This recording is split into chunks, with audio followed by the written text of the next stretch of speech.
سلامونه. د نن خبره ننني بحث ستړي مشي د ولسمشرۍ د نمایندانو شورا نن په یوه خبري ناسته کې د ملي مشارکت په نوم د حکومت د رامنځته کېدو طرحه او غوښتنه وړاندې کړه. په دې طرحه کې د سولې او ټاکنو روانې پروسې ناکامې بلل شوې او ویل شوي چې د یو مؤثر نظام د رامنځته کېدو لپاره د ژر تر ژره د ملي مشارکت حکومت جوړ شي. د نمایندانو په دې طرحه کې راغلي چې د ټاکنو بحران ورځ تر بلې شدت مومي او باید چې دا بحران په ملي مشارکت هوار شي چې پکې په عادلانه ډول ټولو قومونو قشرونو او لورو ته ونډه ورسیږي. د نن خبره په ننني بحث کې پر همدې غږیږو. په بحث کې راسره دغه دوه ښاغلي مېلمانه دي: د سیاسي مسایلو شنونکی ښاغلی ډګروال صاحب غلام محمد لوګری صاحب او د پوهنتون استاد او د سیاسي مسایلو شنونکی ښاغلی استاد محمد انور سلطاني صاحب. زه شکر الله پاڅون یم. تاسو دواړو ښاغلو ته ستړي مه شم. بخیر راغئ. استاد، لومړی به تاسو سره شو، ملي مشارکت حکومت یعنې څه ډول یو انتخاب موږ وړاندې کړی دی یا د نمایندانو شورا دا انتخاب وړاندې کوي د وضعیت د قابو کولو یا وضعیت داسې دی چې یو ډول ملي مشارکت حکومت دې رامنځته شي؟ بسم الله الرحمن الرحیم. د قدرمن لوګري صاحب، تاسې پاڅون صاحب، تاسې تخنیکي همکاران او د نکاس تلویزیون ټول لیدونکو ته سلام اچوم. السلام علیکم ورحمت الله وبرکاته. پاڅون صاحب، منګه په دې 18 کالو کې شکر د یو نظام خاوندانی، په دې 18 کالو کې موږ د اساسي قانون خاوندانی، په دې 18 کالو کې تقریبا 4 دورې انتخابات د ریاست جمهوري وشو او 4 دورې د پارلمان وشولو او په دې ټولو دورو کې د افغانستان خلکو برخه واخیستله او دا د خپلو سرونو په قیمت باندې دغه د دولت او د ولس لاسته راوړنې د اساسي قانون په رڼا کې په درنښت باندې ونمانځلې. نو اول خو دا کلمه ډېره غلیظه او کمزوره کلمه ده. اول خو دغه د نمایندانو شورا په کل کې لک رای نه دي پوره کړي. په کل کې هغه خپل لک رای چې دا هر نفر لک ووټونه راغونډوي او تذکرې راغونډوي، دوی په ټولو کې لک را پوره کړي نه دي. د هر شخصیت د سوال لاندې دا باید د قانون د مجرا او د سوري لاندې محکمې ته سوق شي چې وروره تا ولې د ولس سره دا دروغ او دوکه کړې وه چې لک رای دې نه لرلې، اوس دې زر نه لرلې او تا لک برابر کړي دي، پیسو یې اخیستې وي. او اوس د دې د قانون نه لوړ ته څومره قوي سړی چې د قانون نه لوړ، د لوی جرګې د حضور نه لوړ چې قانون کې تعدیل راولي، د حکومت نظام او بڼه برابره کړي، سیاست ته یو تګلوری ورکړي او ته راځې کښېنې د ځانه یو فلسفې وي او د ځانه سفسطې وي او د ځانه هغه خبرې کوي چې نه منطق مني، نه سیاست مني، نه شریعت مني، نه اسلامیت مني. هلته د طالبانو مذاکرات په داسې حالت کې پراته دي چې د وطن د مرګ او د ژوند په ادرس باندې د اساني تعریفېږي. هغه نسیتې هلته د نظام مشروعیت د سوال لاندې راوړي چې دا فعلا دپاره هم دغه څو کسانو په ظالمانه شکل د انتخاباتو بهیر د خنډ لاندې راوستی دی، د سوال لاندې راوستی دی. هغه یې په 2 ولایتونو کې پیاداران ودرولي. دا بله جفا ده چې کېږي. او درېیمه جفا، ته د نمایندانو شورا چې رای خو نه لري، ادرس خو نه لري، تحلیل او تجزیه خو نه لري، صلاحیت او ظرفیت خو نه لري. اوس د افغانستان په خلکو باندې یو بل بدرنګ نظام ته تطبیقې او د افغانستان د خلکو د 18 کالو لاسته راوړنې چې د سر په قیمتونو باندې د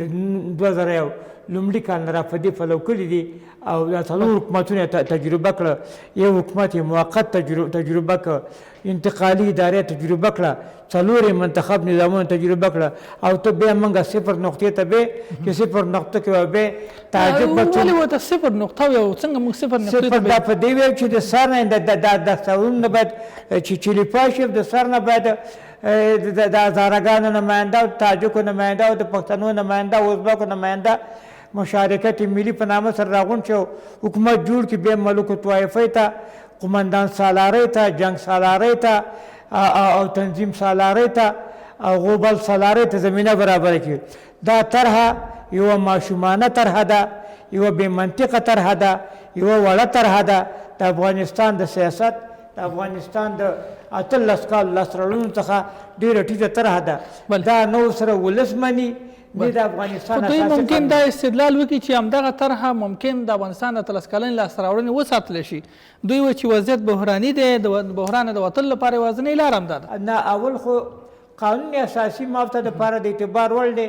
داسې حکومتونو جوړول د اساسي قانون په د اولې مادې نه تر اخرې مادې پورې چې ویلټې نه په بند کې شته دی او نه په مادې په متن کې شته دی. نو چې کله یو شی د قانون اساسي خلاف اوسېږي دا خپله یو لیوانتوب دی، یو جنون دی او هغه خواته تګ دی چې بېرته شاته تګ ته وطن دغه کې د سر نه بې تنظیمي غوبلین به راځي او خپلې ونډې به غواړي. یو به وایي وزارت داخله زما دی، بل به وایي دفاع زما دی، بل به وایي خارجه زما دی، بل به وایي ګروم مالیې زما دی، بل وایي زما دی. د یو بل زمینه برابرول. دا کسان هغه څوک دي چې په جنګ کې رشد کړی دی، په سوله کې دی په ګونډو کېږي. نو د جنګ دپاره دی علاقمند دي چې د وطن کې بېنظمي دوی وایي چې د سولې روانه پروسه هم ناکامه ده. نو خو دی همدا غواړي که دی ګټه هم دی دوی وایي ناکامه ده. دوی غواړي دغه ناکامه ده چې په شایستګۍ باندې، په لیاقت باندې، په سیاست باندې، په پوهه باندې، په تحمل باندې، په پاکۍ باندې د نظام دغه مقامونه نه دي حاصل کړي. په زور یې نیولي دي، په ډلګیو یې نیولي دي، په ترور او اختناق یې نیولي دي، په زورګویي یې نیولي دي، په تنظیم په تشو نومونه یې نیولي دي. او دغه کله چې حکومت راشي، کله چې صلح راشي، کله چې ولسواکي راشي، بیا دغه برخې دیو دپاره خطر نشته دی. نو د دغه برخو د پیدا کولو په خاطر باندې په مرګ یې ونیسه چې په ته به راضي شي. دا د افغانستان په دې نظر چې دوی په لوی لاس د سولې پروسه ناکاموي نه ناکامه ده. اګاهانه شکل باندې د سولې پروسه هغلته ټرمپ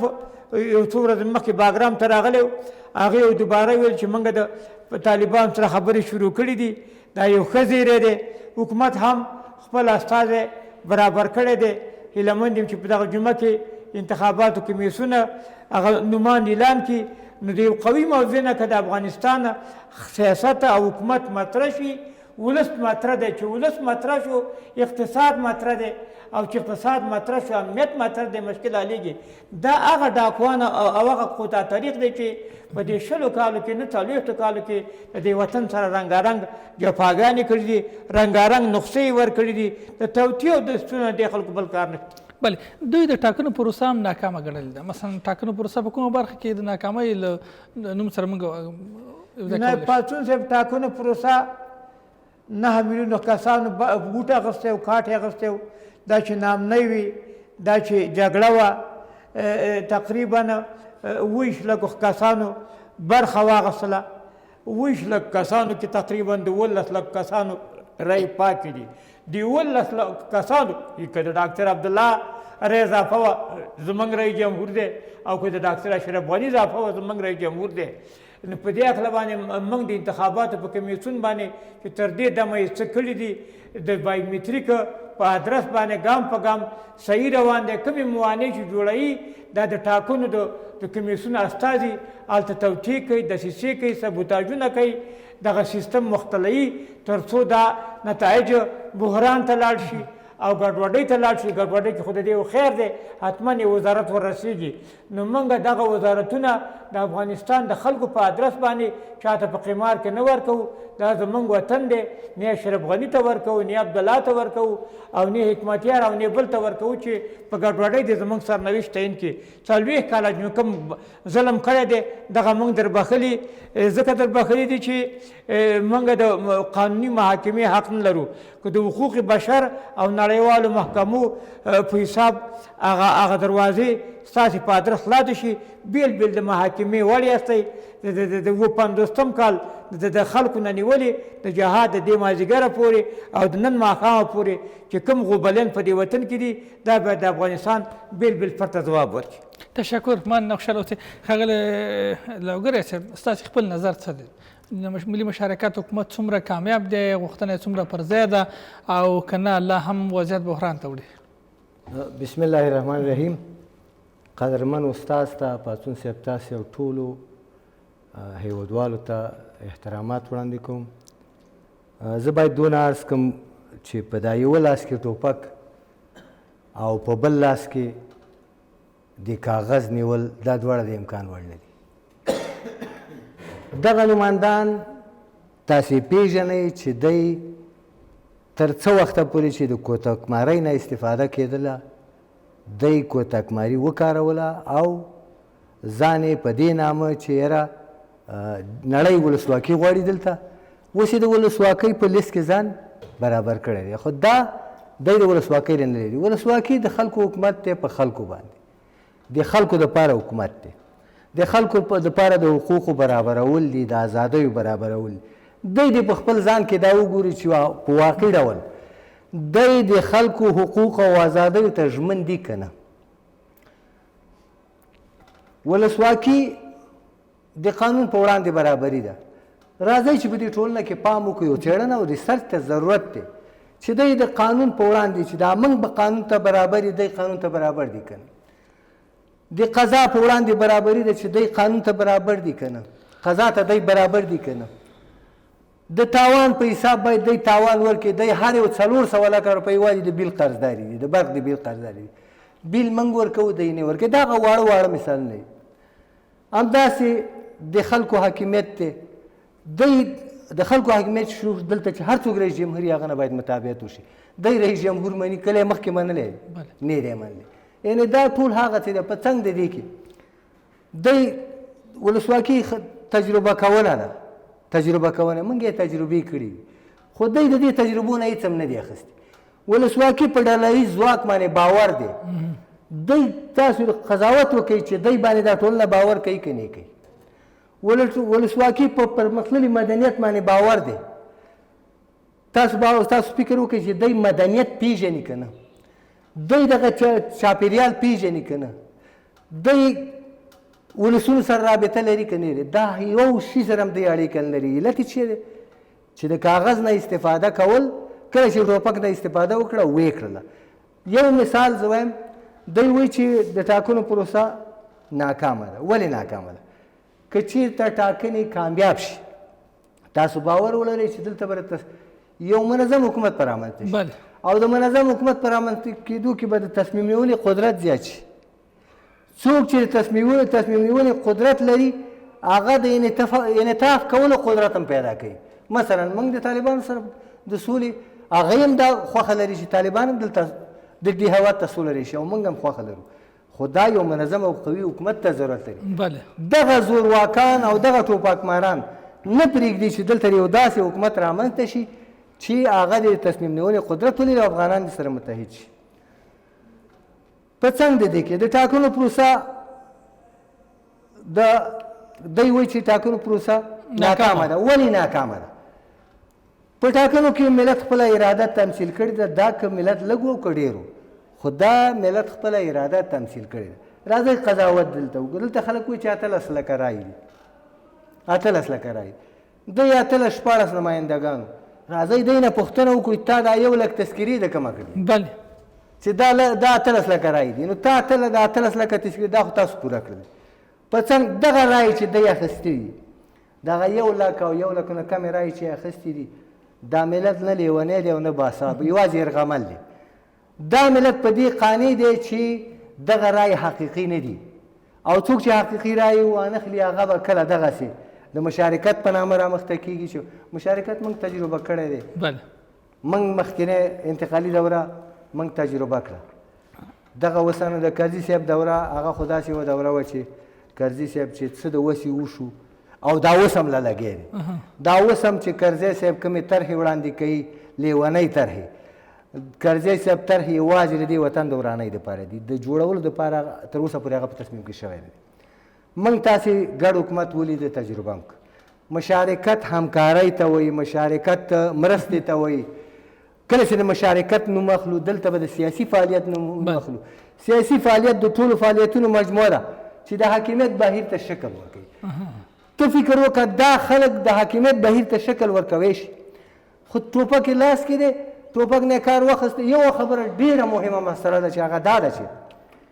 په 1950 کال کې زمونږ نفوس د ظاهرشاه خان په وخت کې هغه وخت کې خلکو 14 میلیونه حساب و، خو د داود شاه خان په وخت کې دا نفوس تقریبا 21 میلیون ته رسېدلی. په دې 21 میلیونه کې پاڅون صاحب 4 میلیونه مهاجر شو، 12 میلیونه څوک دلته ټټار پاتې شو، څوک ګلکار پاتې شو، څوک نجار پاتې شو، څوک د افغانستان د خلک دیموکراتیک ګوند غړی پاتې شو، څوک عسکرو سره پاتې شو. دا 12 میلیونه قطعا زیات نه شو، 12 میلیونه قطعا زیات نه شو. همدا 4 میلیونه زیات شو، 14 میلیونه دی زیات شو، 14 ټول نفوس څو شو؟ 14 میلیونه. راځئ شرقیانو او غربیانو دغه 18 میلیونه نفوس چې دلته پاتې و بالکل صحیح ده تاسو غربیانو تاسو بې وفا او د انسان دښمنانو دا 18 میلیونه راواخیستل او دې خلکو کې مدغم کړه دا مدغم خلکو ته تر اوسه پورې چا مراجعه کړې ده چېرته ته څوک غواړې زموږ په دا نمایندانو کې ته څوک غواړې یا ته څه غواړې موږ ته دا مراجعه نه ده شوې من حیث د یو ځکه انسان سیاسي حیوان دی او د یو سیاسي حیوان په صفت باندې زه دې شرقیانو غربیانو ته وایم چې دا خو ستاسو ملګري وو تر څه وخته پورې چې ټوپک کاروو کوتکې کاروو هغه د اتیاومې لسیزې پورې خو دا کار وکړه دا کار یې وکړه د اتیاومې لسیزې نه وروسته کله مخ ښکاره کوه او کله غوړ ښکاره کوه تر دې ساعته پورې زه دوی ته داسې وایم چې تاسې نور د دې ملت نه څه غواړئ دا ملت نور د دې زغم نه لري په واقعیت سره د مشارکت حکومت پاڅون صاحب دا کومه نوې تجربه نه ده موږ تجربه کړې تشکر مننه خوشحاله اوسئ ډېره مننه یوه بله خبره هغه دا ده چې دوی د سولې پروسه هم ناکامه بللې ده وایي که چېرته دغه حکومت رامنځته شي ممکن د سولې پروسه د ټولو اقشارو په ګډون او د یو ټولو قومونو په ګډون سره که حکومت رامنځته شي نو سولې پروسه به بریالی شي او ملي اجماع به رامنځته شي ښه د ملي اجماع رامنځته کېدلو لپاره د ملي مشارکت حکومت جوړېدل څومره اړین دي که نه د اول د سولې پروسه څومره موږ د ناکامۍ لور ته بللې ګڼلی شو پاڅون صاحب کله چې موږ د سولې په پروسه غږېږو زه دلته په شخصیت باندې غږېږم بله شخصیت چې څوک جوړېږي هغه په ځان کې لاملونه او معیارونه پیدا کوي شخصیت یوازې دی چې ته باید د سولې د پروسې په دې پروسیجر کې شامل شي نه زه وایم چې هغه 18 میلیونه نور څه شو چې ته یوازې زما نه حقیقتا زما نماینده نه ته څنګه همداسې تر قیامته د بغریګټ پیری زما په اوږه ناست دی زه وایم تا زه نماینده نه بولم دلته سیاسیون شته دی دا ملت سیاسیون څوک دي مثلا چې دا د نماینده نه دی بل د نماینده نه دی دا چې مخکې شوي دي 1,000,000 کسان تذکرې ورته ورکوي یا بالاخره د یو نومان په توګه رامنځته کېږي دا څوک دي نومان دغه تصمیمونه نومان نشي کولی دلته ملت ته فکر وکړه د 18 کالو کې خلکو فاکولټي خلاصې کړي دي ولې هغه سیاسي نه دی هغه سیاسي نه دی زه وایم چې عمدی باندې دوی ممکن دا وکړي چې موږ هم سیاسیین یو د وطن یو سیاسي تاز مویل شوی بیا به په دې ټانګ او توپ نه راڅرخم په دې ټانګ او توپ به نه راڅرخم زه وایم یو چا ته کافر ویلي او خو مسلمان شو هغه خو جومات ته لاړ خو هغه ټانګ چې دی د هغه یوړ هغه خو راوړه که نه وایم هغه خو مسلمان شو تا ورته کافر ویلی هغه مسلمان شو تا چې ټانګ خرڅ کړه هغه خو اوس راوړه که نه زه وایم دا ملت په حرکت کې دی دا ملت د تجزیې نه دی دا ملت په جوړونه کې او دوی یوازې د دې په هڅې د دې لپاره چې دا ملت د قومیت په یعنې د دوی د راټولېدنې اصلي انګېزه څه کیدی شي د دوی د راټولېدنې اصلي انګېزه د خپلو ګټو ساتل دي کومې ګټې مثلا موقف دی امکانات دي تورې پیسې دي تور تجارت دی څه دي پاڅون صاحب په دې 40 کالو کې دوی خلک په نومونو باندې مړه کړل خو هغې اوس په یاد نه دي ځان ته بلډینګ جوړ کړی ځان زه درته وایم ته په دې دام را سره ومنه که طالب د ده سره ومني چېر ته خپل ژوند ته دوام ورکړه ستا بلډینګ ته څه نه ویم ستا کور ته څه نه ویم تا ته حساب نه کوم ته باور ولره چې دا خبره ورسره دی مني او څو وارې چې مسکو ته لاړم دا یو سره خبره وه که چین کې سره کینی که په بل ځای ته دی سره ناسته کړې ده دی یوازې د خپلې سرمایې د ساتلو د خاطره په طالب دا مني خو طالب هم د دې وطن دی نور باید طالب دې ته ځکه طالب کوران حرکت وکړي هم دا ملت نور نه مني نه مني نو طالب هم باید خپل حرکتونه جوړ کړي او د ملت اکثریت ته مراجعه وکړي تر څو اکثریت څه غواړي اکثریت نور یرغمل ژوند نه مني تشکر من نوشل استاد سلطانی مثلا که همدغه سیاسي کتلې نه استفاده وشي څومره مؤثره تمامېدی شي دوی یوازې په حاشیه کې ساتل پکار دي که نه یو ډول استفاده ترې کول پکار دي مثلا د دوی افکار او نظر ته څومره درناوی پکار دی د افغانستان د افرادو په شکل باندې بیل حق لري چې د افغانستان په مسایلو کې خپل نظر دغه کړي بله ورکړي د دې مخالفت نه قانون اساسي کوي نه ولس کوي خو د افغانستان د قوانینو برخلاف دی نشي کولی چې د افغانستان ملي ګټې دا د سوال لاندې راولي دا یې نفي کړي او دا یې ختم کړي موږ د فرد په شکل باندې د دې نظریاتو ته په کل کې احترام لرو چې اصلاحي نظریات ورکړي اوس نو دا منطق دی چې طالبان کې خبرې کوي نو اول د جنګي ډلو سره خپل لین را شروع کړي دا جنګ تازه کوه او دا لوبه د ځان په محور باندې راچورلوه. اصلا پاڅون صاحب داسې حساب دی چې دلته ملي ګټې د دې په مغزو کې نشته دی، دلته چې د وطن ګټې د دې په مغزو کې نشته دی، فردي ګټې دي خپلې معنی. موږ له کوم استدلال نه یا کوم دلیل نه موږ ویلی شو دې سره ملي ګټې نشته دی؟ دوی چغه د ملي ګټو د خاطر ودونه لګیا دي چې زه د افغانستان د بقا لپاره زه نه راپورته شوی. یو دلیل دا دی چې د افغانستان بقا د افغانستان په یووالي کې ده، نه په تنظیم بازۍ کې.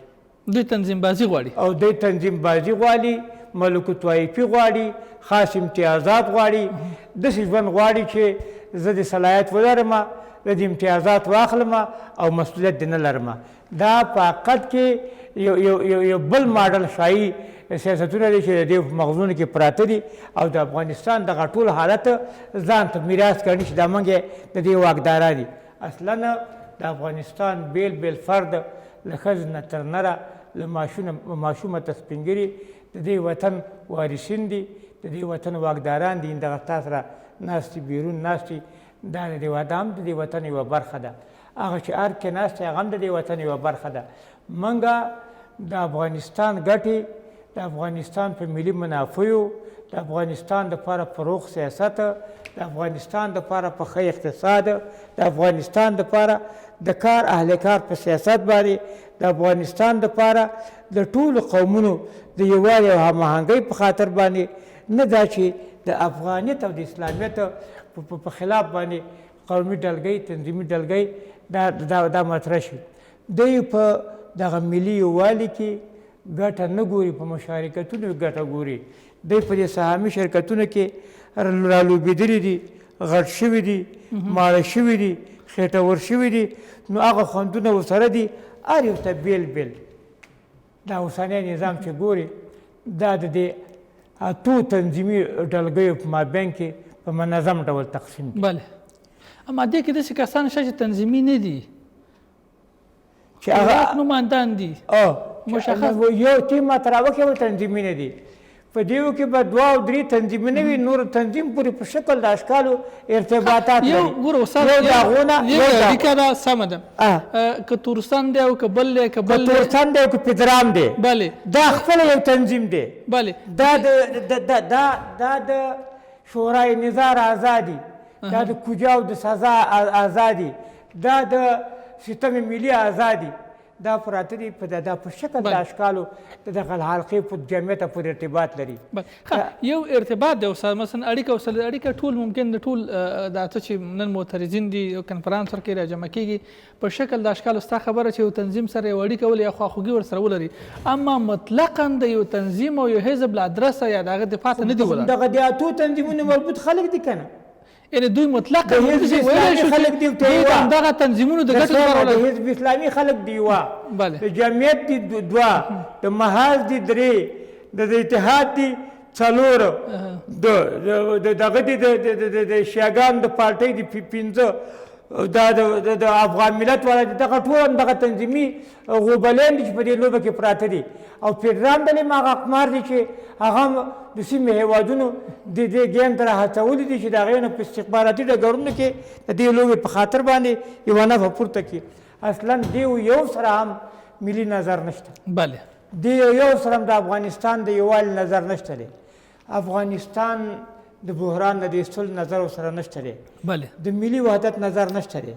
رئیس ارکان دې د قطعې ستایي او کنډک مشر دې زمایي، فرقه مشر دې ستایي او معاون د لیوا دې زمایي. دې ته وایي غوبل او دې په غوبل یو څه چې دی هغه چې ته چې واحد نظر او د یو ملي ادرس نه ټول سره راټولیږي. د افغانستان وضعیت په اوس کې که موږ له پخواني اردو پخواني وضعیت پخواني هغه د یو تنظیم حکومت ته منسوبو یا د یوه فکري ډلې حکومت ته منسوبو، اوس ممکنه ده د حاجي صاحب د حکومت دلته ولسواکي ده. حاجي صاحب دلته یو دیکتاتوري ده،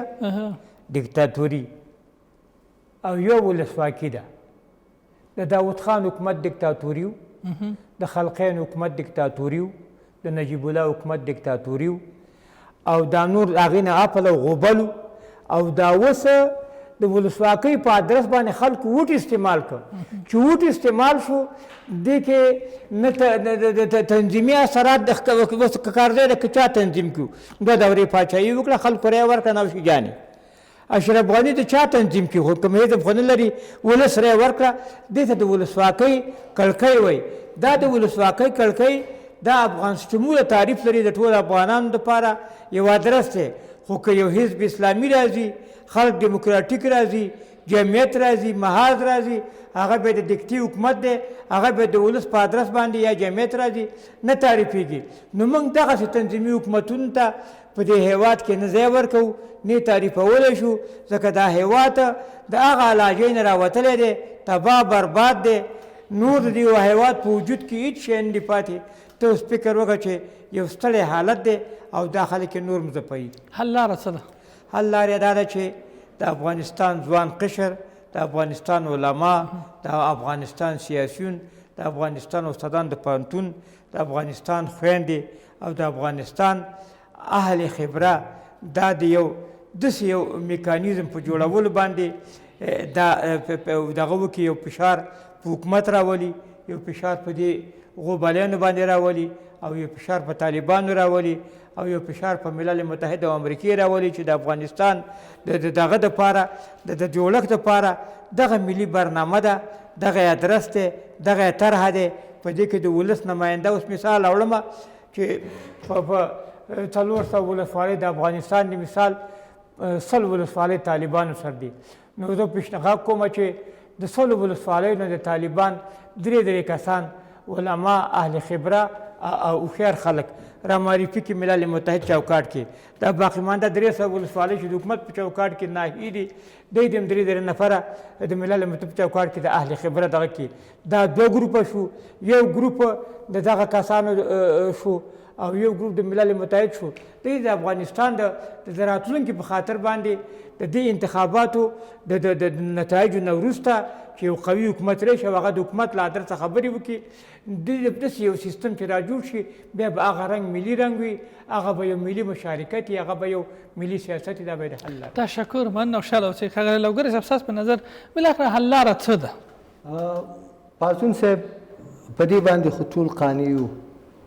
او شاهدي ورکوو چې دا ملت نور هیلهمن دی چې ژوند وکړي بله د ژوند هیله لري په دې باندې هم قانع یو چې دا ملت اسارت نور نه مني بله او اسارت هم د داسې چا چې هغه په خپله اینځه ده او د اینځې کالي مینځي دغه خلک چې مثلا دا نن د مشارکت په نامه راټولیږي او اصلا دوی د مشارکت په تعریف نه پوهېږي د مشارکت یوه طریقه دغه ټاکنې وي چې موږ وکړي که نه ریفرانډوم دی ټاکنې دي ګوند هم جوړ کړی دی او ریفرانډوم ته خو زمینه مسایل هم دلته ډېر ولسونه دي دا ستاسو د لاره باید موږ انتخابات وکړو چې وم کړو بله ګوند هم جوړ کړی مظاهرې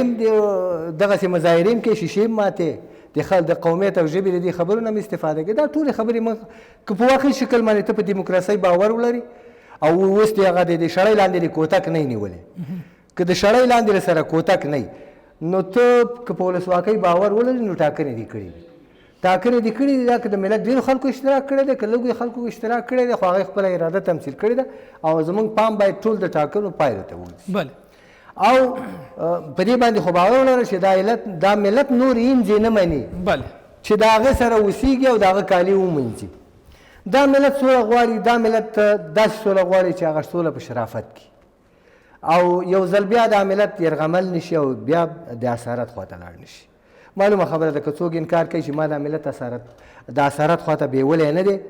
نو دا خو زه ځکه نه منم ځکه اقتصاد دی په هغه ترتیب سیاست دی په هغه ترتیب اجتماع دی په هغه ترتیب فرهنګ دی په هغه ترتیب دا ټول هغه لاملونه دي چې دا ټولنه یې زیانمنه کړې ده نو دا ملت اوس د دغه ګنبد نه ځان وباسي وایي چې یاره زما سیاست زما اقتصاد زما فرهنګ د دغه غلاف نه چې دا ګیر دی د دې غلاف نه وځي او موږ دا باید ومنو چې په هیڅ شکل په جهان په نړۍ کې داسې مملکت نشته چې هغه د اقتصادي اسارت ونه لري ځکه